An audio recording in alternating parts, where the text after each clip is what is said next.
What's going on, everyone? Great Talon here, and today the prey is going to be my Divinity Original Sin 2 review.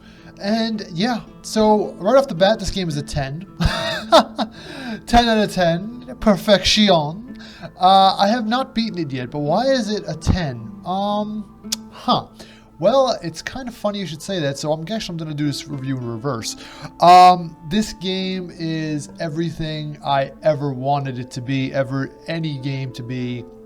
My only thing is that it scares the shit out of me at the same time as it being a near perfect game, pretty much in every sense, because the game just sucks the ever-loving time and energy out of you, because all you want to do when you're playing this game is play the game, and all you want to do when you're not playing the game is think about playing the game.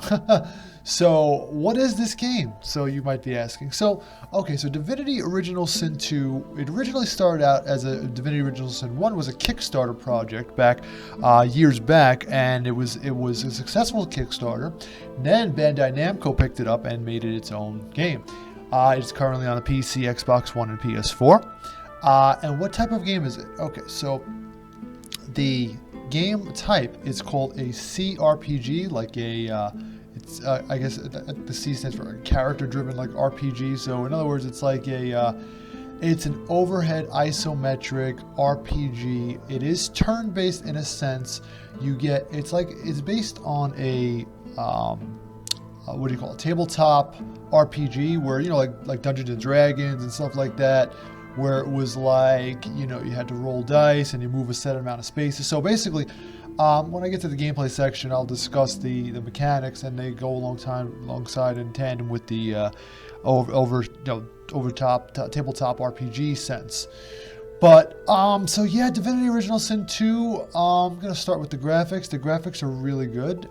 There's some smooth textures here. The game actually runs in 4K HDR. I was playing on the PlayStation 4 Pro. It runs in HDR. It runs very beautifully in HDR. There are no issues with the performance. I mean, the frame rate does dip every now and then. I think it's trying to be at 30 frames per second, but there are some parts where you get into a battle and there's a bunch of shit going on, and you're like, holy shit, like what the hell is happening? And then you're just like, wow, like, I can't believe that this is stuttering that much. But that's few and far between. I mean, for the most part, the game runs pretty smoothly overall. Like I said, the graphics are really well done. They look very, very pretty in HDR. If you have a PC, I'm sure you could pump out true 4K graphics at this point in time with all the modifications they have on the PCs. In regards to the gameplay and the controls, so basically you control you pick what type of character you want to be. You can have a custom-made character or a pre-made character, and I think there's 6 classes, 6 pre-made characters. I chose Ifan, the Outlaw Rogue, as my starting class, and I made him whoever I wanted to be. My character right now, as you can see, he's an archer, and he does some crazy ranged attacks in tandem with some sneaking around, some stealth attacks mechanics. But you can play this game solo, or you can play it with a team of up to 4 people. It is co-op. It is co-op online. You can actually, the co-op is a little weird though. When someone joins you or you join them, you have to play as their characters, not yours, which is a little weird, a little disappointing. But there are other classes as well. You can make a bowman, like I said. You can make a mage. You can have a wizard, a sorcerer, what do you call it? You can have a necromancer, a hydromaster. You can have a pyromancer. It's just ridiculous the amount of crap you can do. And in regards to the gameplay, as you can see what's going on, it's turn-based. So like the tabletop RPGs before it, you can move a set number of spaces with which you get called ability points. And with these ability points, you can move up to, I think it's 6 spaces, depending on how many ability points you unlock with the upgrade system. And you can upgrade your character's skill sets, their talents, their abilities, their attributes, just like a traditional RPG. And it is super, super deep. To go into detail about it would take me an hour, but just to keep it brief, the upgrade system, you get every time you level up, you get, I think it's 2 attribute points, and you get a talent point or a skill point or an ability point to go ahead and upgrade your character. And when you level up, all the characters level up pretty much at the same time, for the most part.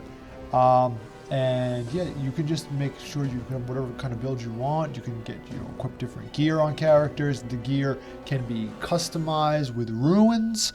The runes can be embedded into the armor and removed at will, which is phenomenal. You can do that on your own. You don't need an armor or a blacksmith or anything to do that, which is amazing. You can, like I said, you can equip rings and accessories to enhance your attack power, your resistances and everything, to magic, to elements and all that stuff. You can do earth damage, you can do everything. It's just ridiculous. And you can have different types of skills and whatnot to enhance your character. You can suck the life from enemies depending on what abilities you have, what tombs you read. Book reading is a big part of this game. Not sitting there reading, but you can read books to unlock different attributes and different sorceries for said characters if they have the accompanying attributes. So basically, if I get necromancy tombs galore and I read my necromancy book, but my character isn't a necromancer, I have to give the book to someone on my team who is a necromancer. So you have to just really split up your team have a nice balance. My team consists of an earthmancer. No, he's with the earth. He can do a lot of like earth attacks, like an earthbender. Also a necromancer as well. Then I have my red lizard is a hydromaster as well as a necromancer, a pyromaster. My little dwarf buddy is a battle mage. And also he does a lot of like wind attacks with his staff. A lot of my characters based on ranged abilities. Not really a lot of up close. I like staying far back. I like taking in the scenery and everything, like getting a good scope on the battlefield, make sure I get all my ducks in a row and coordinate my attack patterns. I don't like to get up there and fucking tank you. In a turn-based game like this, the last thing you want to do is have all tanks just go in there and just fucking fuck shit up. You got to have some ranged armor, some projectile people, because or else you're going to have a really bad time.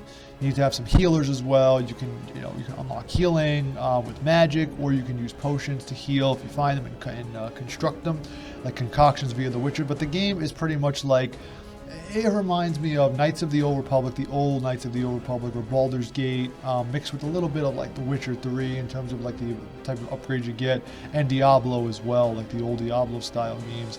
It's just a culmination of all those in one. It's really phenomenal. The controls are really good, and the battle controls are really fine. As you can see here, it's just, the battles do take quite a bit of time, as you can see, to get done. It's really, really special though when you do finally beat it. It's really amazing. In every sense. Exploration, there is no platforming in the game. I mean, there's, you unlock contraptions and, mechanisms to progress and, moving around environments and whatnot, like you see here, but, you're not going to jump and everything like that. There actually is no jumping in the game. The camera can be panned out or zoomed in, whichever you prefer. If you want to just see really close up, you can zoom in. If not, you can pan out, which is really cool as well. And now I want to talk a bit about the overall story arc and everything. So like I said before, you get your starting class of whichever, you can custom make your character, or they can have a backstory. My character, Ethan, is a backstory. He's a rogue, he's a thief, he's wanted and everything. Basically the story of Divinity, Original Sin 2. So your original sin is being born a sorcerer, but gifted. Pretty much, you have the Force. You're Force sensitive like a Jedi, and the Empire doesn't like it. And they're out to hunt you and kill you and murder you just for being having original sin, just being born with being gifted. So the clerics are out to cleanse you and purge you.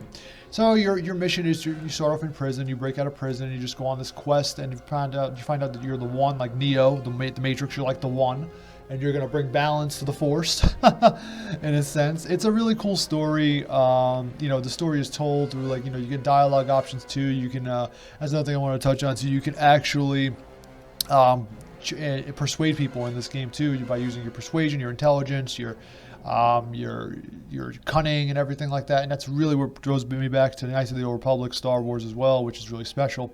It's just a very special game overall. The game takes you from islands and on a boat. You're in dungeons, you're in forests, everything like that. You're in ice worlds and infernal. It's just really deep. There's no shortage of anything to do here. There's hidden contraptions, hidden compartments, hidden areas, secret missions, you can go into arena battles. It's just massive. This game is tremendous, and I love it so much. I just wish I had more time to play it. So the sound, the musical score, I'm playing a little bit in the background now if you guys can hear it, but the musical score is phenomenal. It's something out of like Elder Scrolls Skyrim meets like Lord of the Rings. It's really, really good. It's really special. It's really, really great. The replay value here is tremendously high. It's like you're a fucking coke fiend crackhead, and you just need to like get a fix every 15 minutes. And I know I weaned myself off it the past couple of weeks, but I'm getting that itch again, guys. And oh my lord, I remember this game is the type of game you can put on during the day. And the next thing you know, you look outside and it's pitch black outside and you're like, day just turned to night. I have no concept of time, no concept of space and time and reality. Where the fuck am I? What am I doing? Where are my pants? Those are the 3 questions you're going to be asking yourself a lot when you're playing this game. It's insanely good. It is definitely worth your time. And like I said before, my overall score is a 10 out of 10. Go play this game. Go love this game. It is a triumph in and of itself. Every between each chapter, there's a beautiful rendered cutscene and everything. It's just mwah, love it, love it, love it, love it. With that being said, that's my review. So what do you guys think? Drop a like and a comment below. Why not subscribe? I'll be doing a ton more like this as time goes on. So you guys have a great day. Thanks for stopping by. As always, I appreciate all of your love and support, and I will catch you guys on the next one. Have a great day.